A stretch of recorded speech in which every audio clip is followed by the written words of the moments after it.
Hello दोस्तों। मैं गौरव पारा सर आपका स्वागत करता हूं आपके अपने यूट्यूब चैनल कुआज क्लासेज पर। आप सभी कैसे हो? आशा करता हूं बहुत अच्छे होंगे, स्वस्थ होंगे, मस्त होंगे। दोस्तों आज हम बात करने वाले हैं आपके मौलिक अधिकार का पार्ट 2। पिछली क्लास में हमने देखा था मौलिक अधिकारों को दोस्तों, उसके बारे में हमने समझा था। आज हम उससे आगे चलने वाले हैं और उसको बेहतर तरीके से दोस्तों अच्छे से हम समझाएंगे ट्रिक के माध्यम से, जैसे पिछली क्लास में समझा था। तो वही अपनी टेक्निक है दोस्तों, आपका ट्रिक के माध्यम से चीज़ों को पढ़ना है और समझना है। तो चलते हैं दोस्तों और क्लास के अंत तक जुड़े हैं, जिससे आपका ये मौलिक अधिकार का जैसा टॉपिक दोस्तों जो कि एग्जाम के लिए बहुत इंपॉर्टेंट है, आपके लिए बहुत अच्छा हो जाए, है ना, बहुत अच्छा साबित हो, जिसको आप अच्छे से कर पाओ। तो चलते हैं दोस्तों आगे और देखते हैं। पिछली क्लास के अंदर हमने देखा दोस्तों कि मौलिक अधिकार क्या होता है ना, किसके संदर्भ में क्या बात की गई है, इसके सबके बारे में देखा हमने, ट्रिक के माध्यम से समझा। आर्टिकल आपके 15 देखा, आपका 16, 17, 18, 19 और 20 आर्टिकल और 21 आर्टिकल दोस्तों, है ना। 21 आर्टिकल जो कि प्राणिक स्वतंत्रता का अधिकार के बारे में बात करता है, जिसको मैंने आपको बताया कि जो कि आपके लिए बहुत इंपॉर्टेंट है, क्योंकि आप उसमें जीवन साथी चुनने का अधिकार है और इसमें नींद का अधिकार भी है, गहरी नींद का अधिकार भी आपको है ना, और एकांत में इंटरनेट चलाने का अधिकार भी आपको है, स्वच्छ पर्यावरण, है ना, और स्वच्छ पर्यावरण, स्वच्छ जल, बिजली का अधिकार आपको है। लेकिन इसमें सबसे ज्यादा अधिकार आपको क्या है? जीवन साथी चुनने का अधिकार, है ना, जीवन साथी चुनने का अधिकार, जो कि आपके लिए बहुत इंपॉर्टेंट है। ठीक है, तो ये दोस्तों आपके लिए इंपॉर्टेंट था। अब उसके लिए देखो, मैं बात करूं, नेक्स्ट हम बात करने वाले हैं। फिर हमने देखा दोस्तों शोषण के विरुद्ध अधिकार अनुच्छेद, है ना, 23-24, ये हमने बात की थी। 23 के अंदर इसमें बाल श्रम दोस्तों, है ना, बाल श्रम दोस्तों बोला जाता है को दोस्तों निश्चित किया गया, और इसमें दोस्तों बाल श्रम, है ना, जैसे बच्चों के कार्य से संबंधित है। ठीक है, तो आपको इसमें कैसे याद रखोगे? देखो, शोषण शोषण नहीं किया जाएगा किसका दोस्तों? एक तो लड़कियों का जैसे बालाश्रम दोस्तों, है ना, ध्यान रखना है, और या बच्चों का, है ना, गर्ल्स का और बच्चों का, तो ये आपको ध्यान रखना है, शोषण नहीं किया जाएगा। उसके बाद आप नेक्स्ट बात करने वाले हैं, आज यहाँ से आपने क्लास होने वाली है, जो आपका क्या है? धार्मिक स्वतंत्रता का अधिकार, है ना। और धार्मिक स्वतंत्रता का अधिकार दोस्तों, जो आर्टिकल आपका धार्मिक स्वतंत्रता का अधिकार बात करता है, आर्टिकल 25 से 28 के संदर्भ में। आर्टिकल 25 से 28 उसका आपकी धार्मिक स्वतंत्रता का अधिकार है। और इसमें बात करें तो आर्टिकल 25 कहता है अंतःकरण की और धर्म के अबाध दोस्तों रूप से मान्य या आचरण और प्रचार करने की स्वतंत्रता, है ना। मैंने आपको बताया कि दोस्तों जो मौलिक अधिकार है ना, बात की थी कल मैंने, मौलिक अधिकार कैसे हैं? बाध्य योग्य हैं। कैसे हैं दोस्तों? बाध्य योग्य, है ना। बाध्य योग और कैसे हैं? नकारात्मक और सकारात्मक दोनों तरीके से, ध्यान रखना, है ना, सॉरी, नकारात्मक है। कैसे? एक तो कौन सा मौलिक अधिकार कैसे हैं आपके? मौलिक अधिकार एक तो कौन से? बाध्य योग है। कैसे हैं? बाध्य योग। और दूसरे कैसे हैं दोस्तों? नकारात्मक है। कैसे?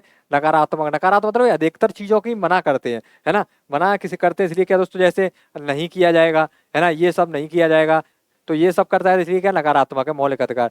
अब इसमें आर्टिकल 25 कहता है कि अंतःकरण की यो धर्म के अबाध रूप से मानने, आचरण और प्रचार करने की स्वतंत्रता है ना, धर्म को अबाध रूप से मानने, है ना, धर्म को कोई सा भी धर्म है, कोई हिंदू मानना चाहे हिंदू मान सकता है, मुस्लिम वाला मुस्लिम मान सकता है, ईसाई वाला ईसाई मान सकता है, सिख धर्म को मान सकता है, उसको अबाध रूप से दोस्तों मानने की और उसका आचरण और उसके प्रचार करने, उसका प्रचार करने की स्वतंत्रता है। अब जैसे हिंदू है ना, आपने देखा होगा दोस्तों क्या करते हैं, गलियों में दोस्तों रैलियां निकालते हैं, है ना। मुस्लिम आपने क्या दोस्तों, आप ताजिए वगैरह निकालते हैं, तो उनको क्या दोस्तों प्रचार करने का अधिकार है, इसलिए, है ना, स्वतंत्रता अधिकार, आर्टिकल 25। स्वतंत्रता देखो, धार्मिक की बात कर रहा है, धर्म से संबंध चलेगा, तो आपका 25 हो गया पहला। 26 देखो, धार्मिक कार्यों प्रबंधन। प्रबंध दोस्तों जैसे क्या है कि अब उसमें क्या है दोस्तों, अगर कोई किसी चीज का गठन करना चाहता है, किसी मंदिर का बनाना चाहता है, या कोई कोई संस्था बनाना चाहता है, वो सब इसमें प्रबंधन कर सकता है, धार्मिक कार्यों का प्रबंधन कर सकता है, ध्यान रखना कि स्वतंत्रता 26। 27 कहता है, आर्टिकल 27 कहता है कि राज्य के द्वारा किसी भी धर्म विशेष के विकास के लिए कोई कर नहीं लगाया जाएगा, है ना। किसी भी धर्म विशेष के विकास, ऐसा नहीं कि हिंदू वाले के लिए बोल दिया जाए कि आपको इस मंदिर में आने के लिए, पूजा करने के लिए, या आपको यहाँ पर जाने के लिए क्या आएगा, क्या लगाया जाएगा? कर लगा दिया जाएगा धर्म पर, है ना, 25%, 20% कर, ऐसे तो ऐसा नहीं किया जाएगा। कर क्या निषेध किया है, ऐसे ना, नकारात्मक है ना, बात भी मानना पड़ेगा और नकारात्मक भी है। और 28 सॉरी, है ना, क्या आएगा यहाँ पर? 28। और 28 क्या कहता है कि राज्य के द्वारा निर्मित किसी शिक्षण संस्थान में धार्मिक शिक्षा नहीं दी जाएगी, है ना। राज्य के द्वारा कोई निश्चित शिक्षित शिक्षण संस्थान में, राज्य में अगर कोई शिक्षण संस्थान जैसे गवर्नमेंट स्कूल कॉलेज है, तो उसमें क्या, एक तो धार्मिक शिक्षा नहीं दी जाएगी, हिंदू धर्म, क्योंकि वहां पर भेदभाव हो जाएगा फिर, है ना। हिंदू धर्म और आपका मुस्लिम ईसाई किसी भी धर्म से संबंधित कोई शिक्षा नहीं दी जाएगी। दूसरी बात, ना ही धार्मिक शिक्षा में उपस्थित होने के लिए बाध्य किया जाएगा। ठीक है, ना ही उसको धार्मिक दोस्तों आपको धार्मिक शिक्षा में उपस्थित होने के लिए बात किया जाएगा। ऐसा नहीं कि उसको उसको धार्मिक शिक्षा में उपस्थित रहने के लिए बात कर दिया जाए, है ना, ऐसा भी नहीं किया जाएगा। किसके तहत दोस्तों आपको ध्यान रखना है? तो ये आपको ध्यान रखना है, शिक्षा में बात भी नहीं किया जाए। ऐसा नहीं कि नहीं आपको क्या है कि इसमें उपस्थित रहना ही रहना है, आपको मैं किसी पे कोई फोर्स डाल के जबरदस्ती कहे कि आपको इस शिक्षा के अंतर्गत इसमें क्या करना है, उपस्थित रहना है धार्मिक शिक्षा में, ठीक है, ऐसा नहीं किया जाएगा। उसकी इच्छा है वो अपने धर्म या, क्योंकि दोस्तों आर्टिकल 25 साफ साफ कहता है, आर्टिकल 25 साफ साफ कहता है कि दोस्तों राज्य के किस द्वारा किसी धर्म के विशेष के लिए, कौन सा आर्टिकल 25 कहता है कि अंतःकरण और धर्म के अबाध रूप से मान्य आचरण और प्रचार करने की स्वतंत्रता है, किसी भी धर्म को मान सकता है, ठीक है, आर्टिकल 25 कहता है, तो याद रखना। वही बात आर्टिकल 28 में कही गई है फिर दोबारा से। आर्टिकल 29 दोस्तों संस्कृति और शिक्षा का अधिकार। देखो संस्कृति शिक्षा तो पहले ये तो आ जाएगा संस्कृति में, और 30 आ जाएगा शिक्षा से संबंधित। तो अल्पसंख्यक वर्ग, अल्पसंख्यक वर्ग क्या होता है दोस्तों, अल्पसंख्यक से संबंधित आपको याद रखना, अल्पसंख्यक वो वर्ग होता है जो जिसकी जनसंख्या दोस्तों आपका देश के अंदर 50% से कम, है ना, समुदाय के लोग। तो आप अगर हिंदू को छोड़ दो ना, हिंदू को छोड़ करके सभी क्या है, अल्पसंख्यक है, ठीक है। तो 50% कम है दोस्तों, कोई परिभाषा नहीं है भारतीय संविधान में इसकी, लेकिन अल्पसंख्यक किसे कहते हैं, तो आप रखना 50% से कम के समुदाय के लोग क्या कहलाते हैं, अल्पसंख्यक कहलाते हैं। नागरिकों को अपनी भाषा, लिपि, संस्कृति और संरक्षण का अधिकार है ना, आपको ध्यान रखना है। आपका क्या संस्कृति संबंध है, तो भाषा, लिपि और संस्कृति के संरक्षण का अधिकार दिया गया है, आर्टिकल आपका 29। फिर अनुच्छेद 30 कहता है कि अल्पसंख्यक वर्ग के नागरिकों को स्वेच्छा से शिक्षण संस्थानों की स्थापना करने का प्रबंधन शासन का अधिकार है, ठीक है। अब ये कहता है कि अल्पसंख्यक वर्ग को अपने नागरिकों को स्वेच्छा से संस्थाओं या इसकी स्थापना करने या प्रबंधन का प्रशासन का अधिकार है। वे अपनी स्वेच्छा से दोस्तों शिक्षण संस्थानों की क्या कर सकते हैं, स्थापना कर सकते हैं। जैसे आपको पता है प्राइवेट स्कूल वगैरह है ना, निजी स्कूल चल रहे हैं आपको पता है, तो वो क्या दोस्तों सब कर सकते हैं, उनको अधिकार है आर्टिकल 30 के अंतर्गत। संवैधानिक उपचारों का अधिकार, संवैधानिक उपचारों का अधिकार दोस्तों आपको ध्यान रखना है, ये आर्टिकल कौन सा है 32 से 35। तो इससे संबंध में आर्टिकल 32 दोस्तों आपको ध्यान रखना है, जिसको हम क्या कहते हैं आपका संविधान की आत्मा, क्या दोस्तों। अब इसके संबंध में दोस्तों कुछ कथन है ना, कथन क्या है दोस्तों आपको ध्यान रखना है। तो कथन में पहला ही कथन आपको याद रखना है, और पहला कथन किससे है, डॉक्टर भीमराव अंबेडकर जी से। वो कहते हैं कि भारतीय संविधान की आत्मा हृदय है ना, पूछा जाता है ना, 5 स्टार वाला क्वेश्चन लगा दिया मैंने और प्लस 5 स्टार और लगा दिया, इसका मतलब बहुत ज्यादा मोस्ट इंपोर्टेंट हो जाता है। तो ये भारतीय संविधान की आत्मा व हृदय कहा, किसने कहा, डॉक्टर भीमराव अम्बेडकर ने। भारतीय संविधान की आत्मा हृदय किसको कहा, डॉक्टर भीमराव अम्बेडकर ने, आर्टिकल 32 को। गजेंद्र गढ़कर कहते हैं संविधान व लोकतंत्र की आधारशिला, गजेंद्र गढ़कर जी कहते हैं कि संविधान व लोकतंत्र की आधारशिला कौन है दोस्तों, आर्टिकल 32 है ना, कौन सा है दोस्तों, आर्टिकल 32। क्यों है दोस्तों, अब इसके बारे में चर्चा करेंगे, तो आपको रखना है भीमराव अम्बेडकर और गजेंद्र गढ़, है ना, पीवी गजेंद्र गढ़कर। तो भारतीय संविधान की आत्मा आर्टिकल 32 को किसने कहा, तो आपको किसने कहा, भीमराव अंबेडकर जी, बाबा अंबेडकर ने कहा था भारतीय संविधान को, कि भारतीय संविधान का अनुच्छेद 32, भारतीय संविधान का अनुच्छेद 32 भारतीय संविधान की आत्मा है। और भारतीय संविधान के आधारशिला किसने कहा, तो भारतीय संविधान की आत्मा कहा गजेंद्र गढ़कर जी ने। ध्यान रखना इन चीजों को। अब इसमें से मूल अधिकारियों को क्यों कहा इसको 32 में, ये समझो, है ना। इसमें 5 प्रकार की रेट थे दोस्तों, आर्टिकल 32 है ना, कौन सा दोस्तों, आर्टिकल 32, कौन सा दोस्तों, आर्टिकल 32 कितने प्रकार की रीट जारी करता है, आपको ध्यान रखना है, इंपोर्टेंट है ना, 5 स्टार प्लस 5 स्टार और प्लस 5 स्टार, ध्यान रखना दोस्तों, है ना। और तो आपको 15 स्टार हो गए, 15 स्टार 5 स्टार होता है, मैं तो 15 स्टार की बात कर रहा हूँ, इंपोर्टेंट है। तो आप ध्यान रखना है दोस्तों 5 प्रकार की रेट कौन सी, बंदी प्रत्यक्षीकरण, परमादेश, प्रतिषेध, अधिकार परीक्षा और उत्प्रेषण। क्या दोस्तों, उत्प्रेषण। अब देखो कैसे याद रखोगे इसको, क्रम से याद रखना है, कैसे, क्रम से, कैसे दोस्तों, क्रम से याद रखना है। और क्रम से याद रखो दोस्तों, बंदी प्रत्यक्षीकरण पहले किसी को दोस्तों, आप कैसे याद करोगे ना, मैंने आपको पहले भी याद कराया था एक बार।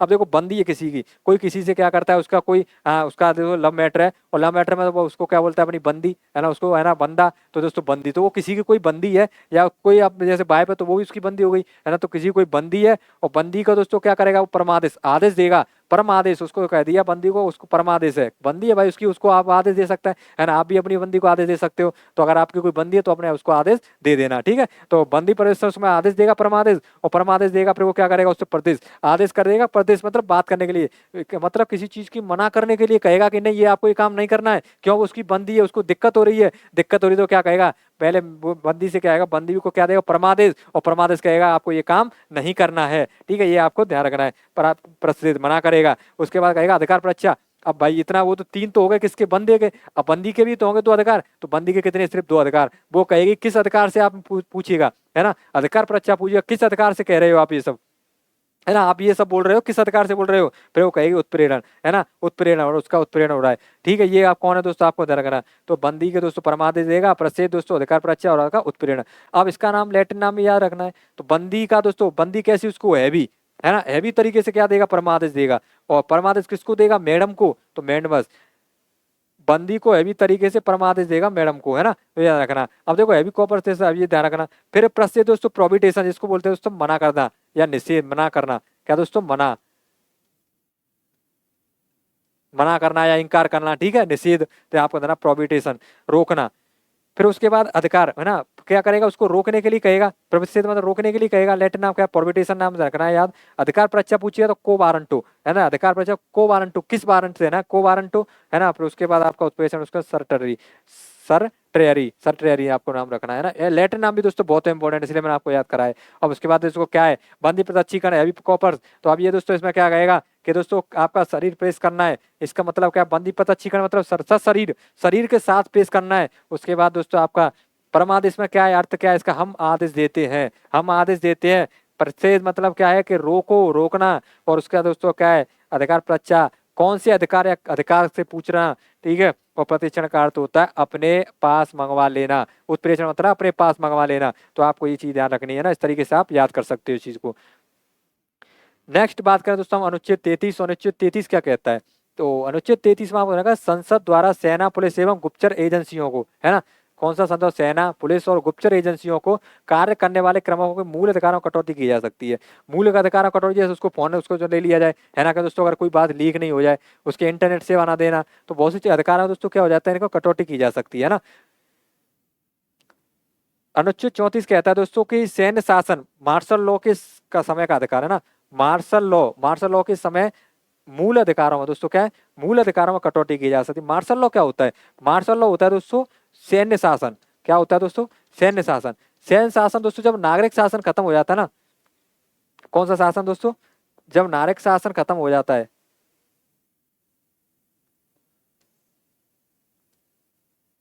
जब नागरिक शासन का दोस्तों अगर सरकार नहीं चलाई जाए, अगर नागरिक नागरिक शासन अगर जब विफल हो जाए, तो नागरिक शासन जब विफल हो जाएगा तो सरकार में क्या लाएगा दोस्तों, जब पंजाब में लगाएगा तो मार्शल लॉ, ना ध्यान रखना। तो अब ऐसे ही दोस्तों मार्शल लॉ, फिर वहां पर सैन्य शासन लग जाता है, क्या हो जाता है दोस्तों, मार्शल लॉ लग जाता है ना। आंतरिक आपातकाल हो या सशस्त्र विद्रोह, उस समय दोस्तों अगर नागरिक शासन, अगर नागरिक सरकार से दोस्तों क्या है, अगर शासन नहीं चल रहा हो, है ना, तो वहां पर क्या करें, फिर मार्शल लॉ लगा देंगे, सैन्य शासन। फिर वहां पर सब जो गतिविधियां होती है वो कौन देखता है, तो सैन्य सेना देखती है। ये चीज आपको ध्यान रखनी है ना, सेना के अंडर आ जाता है सब कुछ। आर्टिकल 35 कहता है भारतीय संसद के द्वारा मूल अधिकारों में संशोधन किया जा सकता है। आर्टिकल 35 कहता है कि भारतीय संविधान के दोस्तों मूल अधिकारों में संशोधन किया जा सकता है ना। भारतीय संसद के द्वारा मूल अधिकारों में संशोधन किया जा सकता है। तो ये भी आपका क्या है, इंपोर्टेंट है ना। तो आपको ध्यान रखना है भारतीय संसद मूल अधिकारों में संशोधन किसके द्वारा, आर्टिकल 35 के द्वारा, राज्य विधानमंडल के द्वारा नहीं, राज्य विधानमंडल के द्वारा संशोधन नहीं किया जा सकता है। आपको याद रखना इंपोर्टेंट है ना। तो ये आपके क्या पूरे मौलिक अधिकार यहाँ पे खत्म हो जाते हैं, मूल अधिकार, है ना। तो आप यहाँ से देखोगे तो आप इसमें से इंपोर्टेंट, तो आप इसमें से देखो दोस्तों, आपको सबसे पहले तो ये भाग कौन से, 3 में आर्टिकल कौन से 12 से 35 दे रखे हैं, ठीक है, मूल अधिकारों के बारे में। संविधान को आपको ध्यान रखना है कि कितने मूल अधिकार है, 6 मूल अधिकार, जिसके हम ट्रैक देखिए, समझ शिक्षा संविधान है ट्रैक के देखते हैं दोस्तों हमने। अब इसको पूरा, तो पहले तो एक स्लाइड याद रखनी है ये, है ना, ये पूरी स्लाइड आपको याद रखनी है, क्योंकि दोस्तों कभी कभी पूछा जाता है स्वतंत्रता का अधिकार, किस स्वतंत्रता का अधिकार कौन कौन से अनुच्छेदों के बारे में बात की गई है, तो आर्टिकल 19 से 22 के अंतर्गत। कभी पूछा जाए अगर आपको धार्मिक स्वतंत्रता का अधिकार दोस्तों किस किस अनुच्छेद के अंतर्गत आता है, तो अनुच्छेद 22 से 28। इस तरीके से आपको चीजों को याद रखना है, ठीक है, कहीं भी गलती नहीं करनी है। फिर आपको दूसरा दोस्तों रखना है, राज्य की परिभाषा पूछ ली जाती है, क्या आता है ना। फिर आपको ध्यान रखना है दोस्तों आपका ये वाला आर्टिकल 3, ये आपको ध्यान देखो 5 स्टार लगाए, पे पूरी की परिभाषा है ना, ये आपको पूरा ही ध्यान रखना है। फिर उसके बाद आपको ध्यान रखना है आर्टिकल 15, आर्टिकल 15 याद रखना है दोस्तों, बहुत इंपॉर्टेंट है। और ये आपको 14 भी है ना, ध्यान रखना। फिर उसके बाद बात करें दोस्तों हम 15 के बाद आप देखोगे तो 15 के बाद आपका 16 में आप देखोगे, फिर 16 में ये वाला आपका 16(2) है ना, इसमें ध्यान रखना। 16(1) में क्या है, समान अवसर, ये भी नियोजन के बारे में बात की गई है। 17 में दोस्तों अस्पृश्यता छूतांत इंपोर्टेंट है आपका, उपाधियों का अंत, है ना। 19 में बात की आप स्वातंत्र की स्थापना, तो आपका कितने मूल संविधान में 7 थे, वर्तमान संविधान में 6 है, जिसको संपत्ति अधिकार को उठा करके 301 आर्टिकल में पहुंचा दिया है। फिर आपको ये सब इंपोर्टेंट है ना, ये पूरी स्लाइड इंपोर्टेंट है। फिर नेक्स्ट एक है दोस्तों आपका, ये इंपोर्टेंट इतना कुछ खास नहीं है, लेकिन आपको ध्यान रखना है कि ये 21 आर्टिकल 21 बहुत इंपॉर्टेंट है ना।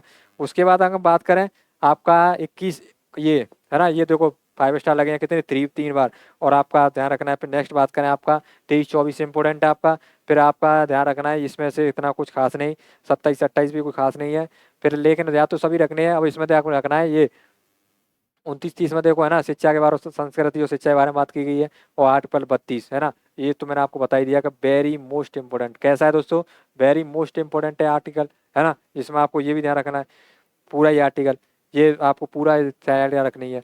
फिर आपका आपको ध्यान रखना है मार्शल लॉ, ये आपका 35वां आपका क्या है, मार्शल लॉ के बारे में बात की गई तो आपका आर्टिकल 34 के अंदर, और 35 के अंदर उससे बात की जाए तो आपके मूल अधिकारों में संशोधन, है ना। ये आर्टिकल 35 जो कि होगी बहुत इंपॉर्टेंट है। तो आपको मूल अधिकार जो हमने बात की आर्टिकल 12 से 35 के अंतर्गत आते हैं, है ना, जो कि बहुत इंपॉर्टेंट टॉपिक है जिसको एग्जाम का बार बार क्वेश्चन पूछा जाता है।